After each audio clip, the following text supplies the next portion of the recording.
الحمد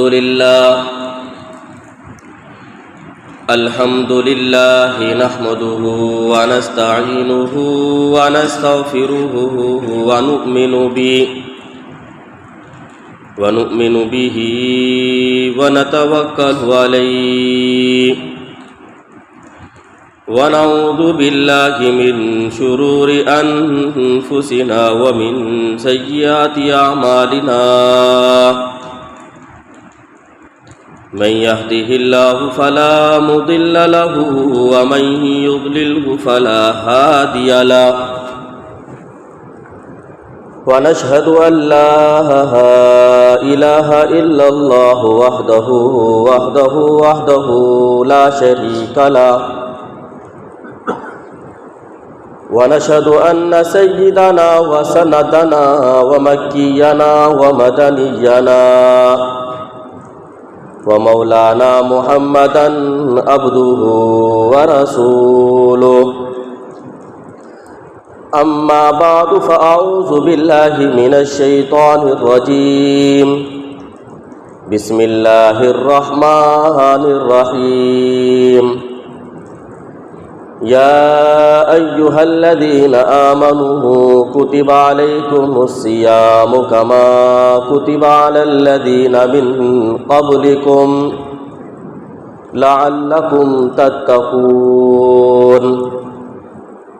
وقال النبي صلى الله عليه وسلم الدين النصيحة أو كما قال عليه الصلاة والسلام آمنت بالله صدق الله مولانا العظيم وصدق رسوله النبي الأمي الهاشمي المدني الكريم ونحن على ذلك لمن الشاهدين والشاكرين والحمد لله رب العالمين۔ تمام حضرات عقیدت اور محبت کے ساتھ عبادت اور ثواب کی نیت سے نماز میں پڑھا جانے والا درود شریف ایک مرتبہ بآواز بلند پڑھ لیں۔ اللہم صلی علی محمد وعلی آل محمد کما صلیت علی ابراہیم وعلی آل ابراہیم انک حمید مجید۔ اللهم بارك على محمد وعلى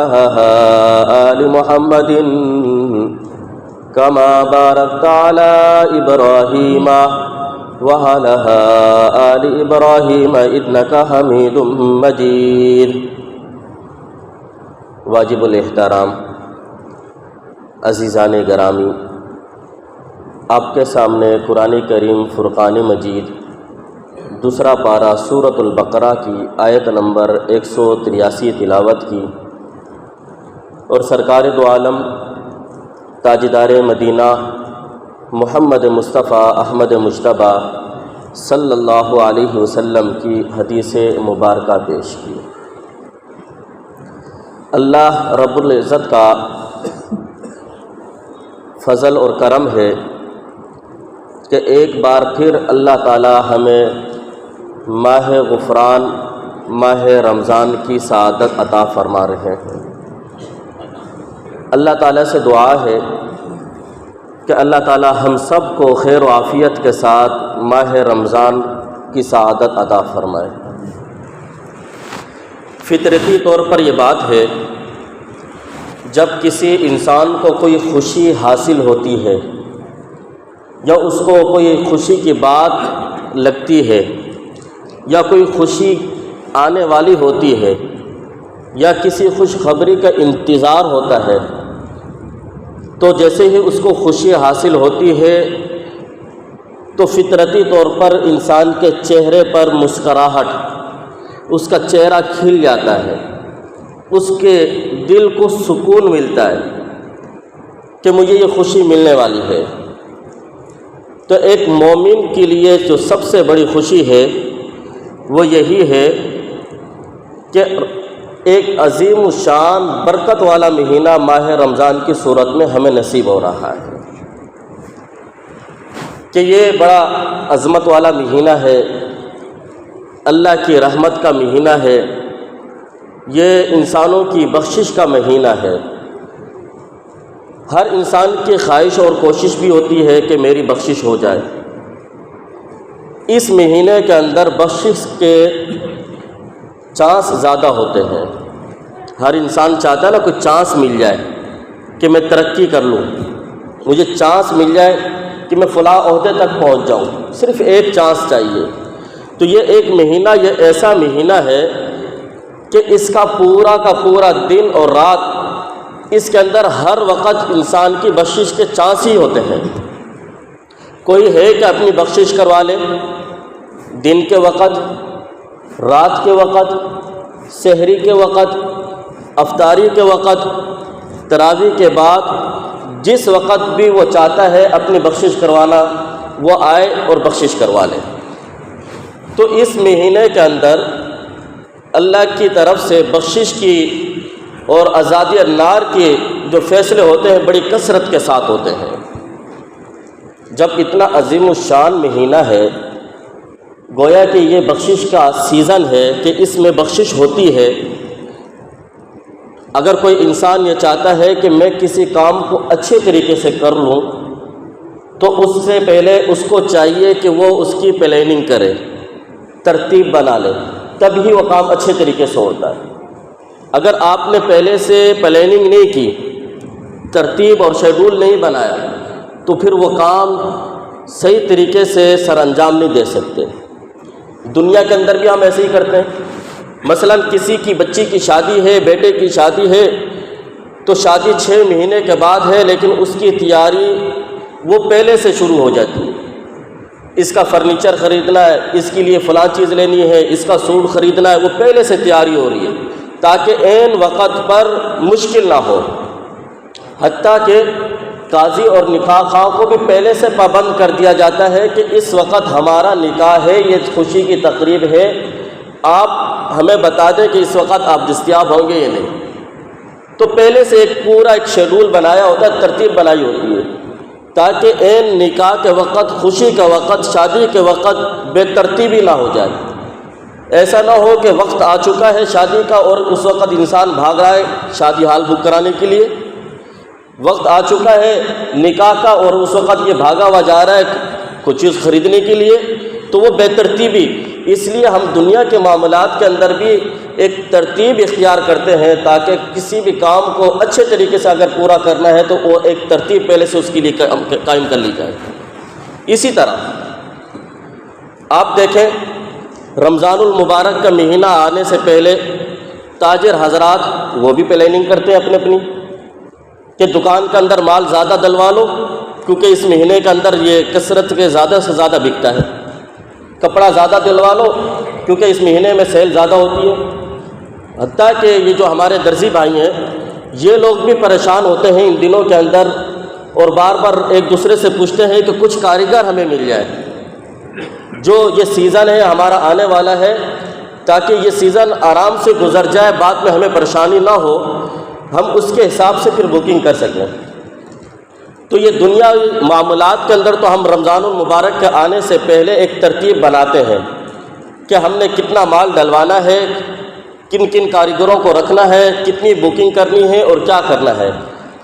کہ یہ رمضان المبارک کا مہینہ آ رہا ہے۔ لیکن رمضان المبارک کا مہینہ صرف دنیاوی معاملات کے لیے نہیں ہے، بلکہ رمضان المبارک کا مہینہ تو عبادت کا مہینہ ہے، رمضان المبارک کا مہینہ تو نیکیوں کا مہینہ ہے، رمضان المبارک کا مہینہ تو رحمت کا مہینہ ہے، رمضان المبارک کا مہینہ تو بخشش کا مہینہ ہے، رمضان المبارک کا مہینہ تو اللہ کو راضی کرنے کا مہینہ ہے، رمضان المبارک کا مہینہ آزادی النار سے، اپنے آپ کو جہنم کے آگ سے آزاد کروانے کا مہینہ ہے۔ تو ہم نے اس کی ترتیب بنانی ہے، اس کی پلاننگ کرنی ہے کہ اس کے لیے ہم نے کیا کرنا ہے۔ ایسا نہ ہو کہ سال بھر جو ترتیب ہماری رہی اور رمضان کے آنے سے پہلے ہم نے کوئی ترتیب نہیں بنائی، تو پہلا ہی دن رمضان المبارک کا ہوگا اور آپ کی ترتیب نہیں ہے، تو پھر کیا ہوگا؟ صحیح طریقے سے وہ عبادت آپ نہیں کر سکیں گے۔ اس لیے ابھی یہ 13-14 دن رہ گئے ہیں، 12 دن رہ گئے ہیں، تقریباً 10 دن، اس کے اندر ہی ہم اپنی ایک ترتیب بنا لیں کہ رمضان المبارک کے آنے سے پہلے ہم نے کس طریقے سے نیکیاں زیادہ سے زیادہ کرنی ہیں، اللہ کی عبادت میں اپنا آپ کو مصروف رکھنا ہے، دنیاوی معاملات بھی کرنے ہیں، لیکن جو مقصد، جس مقصد کے لیے رمضان المبارک کا مہینہ اللہ رب العزت نے ہمیں عطا فرمایا ہے، اس مہینے کے اندر وہ کوتاہی نہیں ہونی چاہیے۔ تو اب یہ رمضان المبارک کی سب سے بڑی تیاری کیا ہے؟ سوال ہے کہ رمضان المبارک کی سب سے بڑی تیاری کیا ہے؟ تو جہاں تک میں نے پڑھا اور بزرگوں کی کتابوں کو دیکھا تو فرمایا کہ سب سے بڑی تیاری رمضان المبارک کی یہ ہے کہ انسان اپنے دل کو گناہوں سے پاک کر لے، اپنے دل کو گناہوں سے صاف کر لے، یہ سب سے بڑی تیاری ہے۔ پھر بات میں دوسری ہے، اب مجھے بتاؤ کہ ایک آدمی کے دل کے اندر بغض ہو، وہ روزہ رکھ رہا ہے، تو روزے کی روحانیت اور نورانیت اس کے دل میں آئے گی؟ نہیں۔ ایک آدمی کے دل کے اندر حسد ہے، ایک آدمی کے دل کے اندر تکبر ہے، ایک آدمی کے دل کے اندر کینہ ہے، یا دوسرے گناہوں کی خواہشات ہیں، وہ رمضان المبارک کے روزے بھی رکھے، وہ رمضان المبارک کے اندر قرآن پاک کی تلاوت بھی کرے، وہ تراویح میں شریک بھی ہو، وہ ساری عبادات تو کر رہا ہے، لیکن ان عبادات کا نور وہ اس کے دل میں نہیں اترے گا۔ کیوں؟ اس لیے کہ اس نے سب سے پہلے اپنے اس دل کو گناہوں سے پاک نہیں کیا۔ تو سب سے پہلے تو اپنے دل کو صاف کرنا ہے، تکبر سے، بغض سے، کینے سے، حسد سے اور تمام گناہوں کی خواہشات سے اس دل کو پاک اور صاف رکھنا ہے۔ نبی اکرم صلی اللہ علیہ وسلم صحابہ کے ساتھ بیٹھے ہوئے ہیں، ایک صحابی کا گزر ہوا، آپ صلی اللہ علیہ وسلم نے فرمایا اگر کوئی دنیا کے اندر کسی جنتی کو دیکھنا چاہتا ہے تو وہ اس آدمی کو دیکھ لے۔ وہ اپنے چہرے پر کپڑا ڈالا ہوا جا رہا تھا، صحابی فرماتے ہیں کہ میں اٹھا، جلدی سے ان کے پیچھے پیچھے چل پڑا، میں ان کے پیچھے پیچھے چل پڑا۔ زیادہ دور جب گئے تو میں نے ان کو کہا کہ میں اپنے گھر میں کسی بات کی وجہ سے ناراض ہو چکا ہوں، والد صاحب نے مجھے کہا ہے کہ گھر میں نہیں آنا، تو میں 3 دن کے لیے آپ کا مہمان بننا چاہتا ہوں، مجھے آپ کے پاس رہنا ہے۔ وہ فرماتے ہیں کہ میں 3 دن کے لیے ان کے پاس رہ گیا۔ میں یہ سمجھ رہا تھا کہ ہو سکتا ہے کہ یہ زیادہ سے زیادہ عبادات میں مصروف ہوتے ہوں گے، دن کو روزہ، رات میں اٹھ کر تہجد پڑھتے ہوں گے، قرآن پاک کی تلاوت، ذکر و اذکار میں زیادہ مشغول ہوں گے۔ لیکن 3 دن رہنے کے بعد میں نے یہ دیکھا کہ ان کے اندر اتنی زیادہ وہ نہیں ہے کہ جو ہم نہیں کرتے، ہم بھی وہی عبادت کرتے ہیں، ہم بھی وہی 5 وقت کی نمازیں پڑھتے ہیں، یہ بھی وہی کرتے ہیں، رات کو ہم بھی اتنی لمبی پوری رات اٹھ کر تہجد میں نہیں کھڑے ہوتے، یہ بھی اتنی کوئی ایسی عبادت نہیں کر رہے۔ تو پھر وجہ کیا ہے کہ نبی پاک صلی اللہ علیہ وسلم نے اس آدمی کے بارے میں کہا کہ یہ آدمی جنتی ہے۔ جب 3 دن گزر گئے تو اس کو کہا کہ میرے بھائی بات سنو، میرے گھر میں کسی لڑائی نہیں تھی، میں نبی پاک صلی اللہ علیہ وسلم کی مجلس میں بیٹھا ہوا تھا کہ آپ صلی اللہ علیہ وسلم نے فرمایا اگر کوئی آدمی کسی جنتی کو دیکھنا چاہتا ہے تو دیکھ لو، وہ آدمی جا رہا ہے۔ آپ کی طرف اشارہ کیا، تو میں آپ کے اعمال دیکھنا چاہتا تھا کہ کون سے اعمال کرتے ہو آپ، کون سی عبادت کرتے ہو کہ جس کی وجہ سے نبی اکرم صلی اللہ علیہ وسلم نے دنیا کے اندر ہی آپ کو جنتی ہونے کی بشارت دے دی۔ تو وہ کہنے لگے کہ میرے اعمال تو آپ کے سامنے ہی ہیں، کوئی خاص ایسا عمل تو میرا ہے ہی نہیں کہ میں کہوں کہ میں یہ خاص کرتا ہوں آپ نہیں کرتے۔ ہاں ایک عمل ہے، وہ یہ کہ رات کو سوتے وقت میں اس وقت اللہ سے دعا کرتا ہوں اور اپنے اس دل کو صاف کرتا ہوں، اے اللہ میرے ساتھ جس نے بھی کوئی زیادتی کی ہے، میرے اوپر ظلم کیا ہے، میں سب کو معاف کر دیا، تو میں سب کو رات کو سوتے وقت سب کو معاف کر کے سوتا ہوں۔ میرے دل کے اندر کسی کا بغض نہیں ہے، میرے دل کے اندر کسی کی کینہ نہیں ہے، میرے دل کے اندر تکبر نہیں ہے، میں کسی سے حسد نہیں کرتا، تو رات کو سوتے وقت اپنے اس دل کو صاف کر کے سوتا ہوں، یہی میرا عمل ہے۔ تو وہ صحابی فرمانے لگے کہ ہاں یہی عمل ہو سکتا ہے جس کی وجہ سے نبی اکرم صلی اللہ علیہ وسلم نے آپ کو دنیا کے اندر جنتی ہونے کی بشارت دی ہے۔ تو سب سے پہلا عمل جو آپ نے کرنا ہے رمضان المبارک کے آنے سے پہلے کہ اپنے اس دل کو گناہوں سے، تکبر سے، حسد سے، بغض سے، کینے سے یہ صاف کر لیں۔ کسی کے ساتھ آپ کی لڑائی ہے، کسی کے ساتھ آپ نے ظلم کیا تھا کسی کے اوپر، یا آپ کے ساتھ کوئی معاملات چل رہے تھے، تو رمضان المبارک آنے سے پہلے یہ ساری چیزیں ختم کر لیں۔ پھر دیکھیں کہ رمضان المبارک کا مہینہ آپ کے لیے کیسے روحانیت والا مہینہ ثابت ہوتا ہے۔ پھر دیکھیں کہ آپ قرآن پاک کی تلاوت سن کر تراویح کے اندر آپ کو کتنا مزہ آتا ہے، روزے کی پھر حلاوت کس طرح محسوس ہوگی، یہ آپ کو اس وقت پتہ چلے گی۔ تو اللہ تعالیٰ نے قرآن کریم میں فرمایا اور حدیث پاک میں بھی جناب رسول اللہ صلی اللہ علیہ وسلم نے اسی مضمون کو بیان فرمایا، ان اللہ لا ينظر الى صورکم واموالکم، کہ اللہ تعالیٰ تمہاری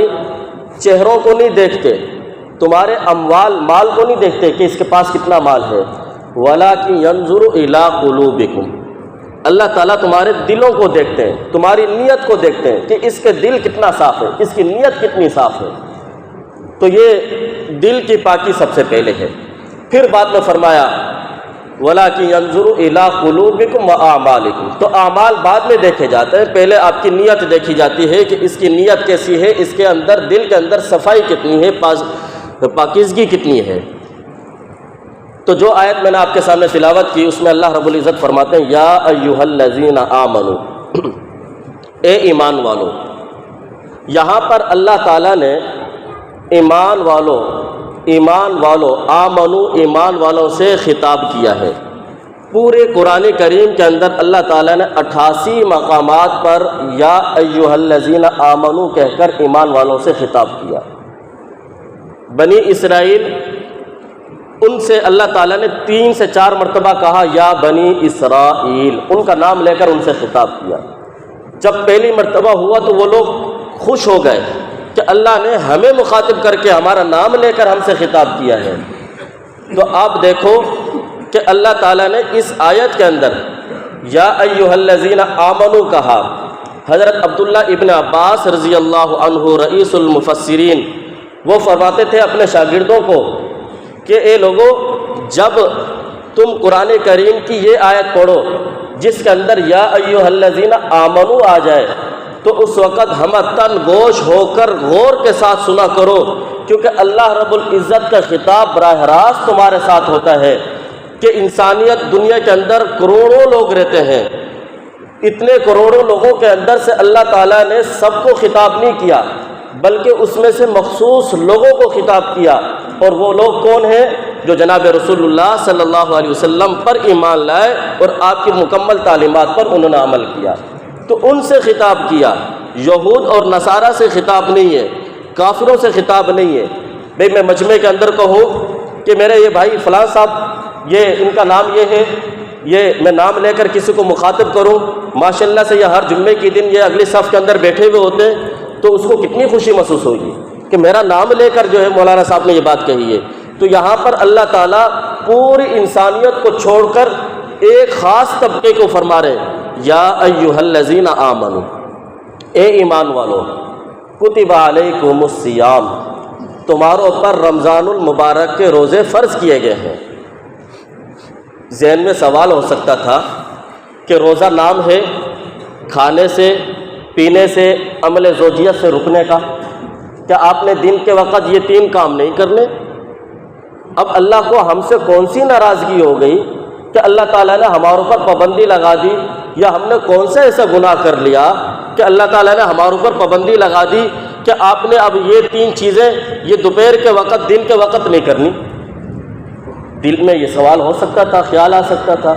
آگے اللہ تعالیٰ نے فرمایا کما کتب علی الذین من قبلکم، کہ یہ روزے میں نے تمہارے اوپر تمہارے گناہوں کی وجہ سے فرض نہیں کیے، تمہارے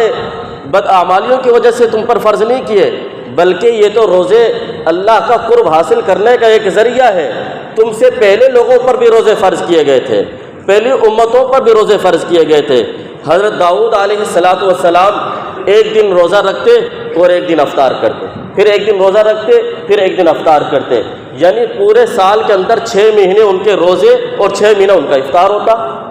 اسی طرح آپ دیکھ لیں عیسائیوں کے اوپر اللہ تعالیٰ نے 2 مہینے کے روزے فرض کیے تھے، اور پھر یہودیوں کے اوپر اللہ تعالیٰ نے حضرت موسیٰ علیہ السلام کو جب کہا کہ کوہ طور پر آئے کہ آپ کو تورات دی جائے گی، یہاں پر آ کر آپ کو روزے رکھنے پڑیں گے، تو 40 روزے ان کے اوپر فرض کیے گئے۔ لیکن امت محمدیہ کے اوپر اللہ تعالیٰ کا اتنا بڑا کرم اور احسان ہوا کہ پورے 40 دن کے روزے نہیں، بلکہ کہا کہ 30 دن کے یا 29 دن کے روزے رکھو۔ کیا ثواب کے اندر کمی ہو جائے گی؟ کہا کہ نہیں، یہ امت ایسی ہے عمل تھوڑا سا کرے گی لیکن اس کا ثواب پہلی امتوں سے بڑھا چڑھا کر دیا جائے گا۔ تو روزے کی فرضیت لعلکم تتقون، تاکہ تمہارے دلوں کے اندر تقوی آ جائے۔ اس لیے رمضان المبارک کے آنے سے پہلے ہم ابھی سے ایک شیڈول بنا لیں، ترتیب بنا لیں۔ ترتیب کیا ہے کہ ہم رمضان المبارک کا جیسے ہی چاند دیکھیں، ابھی سے ہم عزم کر لیں، لکھ لیں، اس کو ترتیب بنا لیں کہ ہم نے سب سے پہلے چاند دیکھنے کے بعد پہلی عبادت کیا ہے بھائی؟ تراویح کی نماز ہے۔ تو آپ نے ابھی سے نیت کر لینی ہے کہ فلاں جگہ پر میں نے تراویح باجماعت پڑھنی ہے، پورا مہینہ پڑھنی ہے، چند دنوں کی نہیں، پورا مہینہ پڑھنی ہے۔ ایک تو آپ نے یہ ترتیب بنانی ہے۔ نمبر 2 دوسری یہ ہے کہ رمضان المبارک کے اندر 5 نمازیں جماعت کے ساتھ پڑھنی ہے، کوئی نماز ہماری جماعت سے نہ رہ جائے۔ اور تیسری آپ نے رمضان المبارک کے اندر سحری کا وقت اور افطاری کا وقت خاص طور پر، یہ 2 اوقات ایسے ہیں جس میں دعائیں مانگی جاتی ہیں، اللہ دعاؤں کو قبول فرماتے ہیں۔ اس وقت اپنی بخشش کی دعائیں مانگنی ہیں۔ اگرچہ اس مہینے کے اندر رمضان المبارک کے اندر شیطان قید ہو جاتا ہے، لیکن ایک شیطانی بڑی طاقت وہ ہمارے پاس ہے موبائل کی صورت میں، جو ہمیں افطار کے وقت اور سحری کے وقت دعاؤں سے غافل کر دیتی ہے۔ اس کو اپنے آپ سے دور کرنا ہے آپ نے، بس اس پر پابندی کر لیں تو پھر دیکھنا کہ رمضان المبارک کی جو روحانیت ہے، رمضان المبارک کا جو مقصد ہے آنے کا، وہ دل میں تقویٰ کیسے آتا ہے وہ آپ خود محسوس کریں گے۔ اللہ تعالیٰ ہمیں ان باتوں پر عمل کرنے کی توفیق عطا فرمائے۔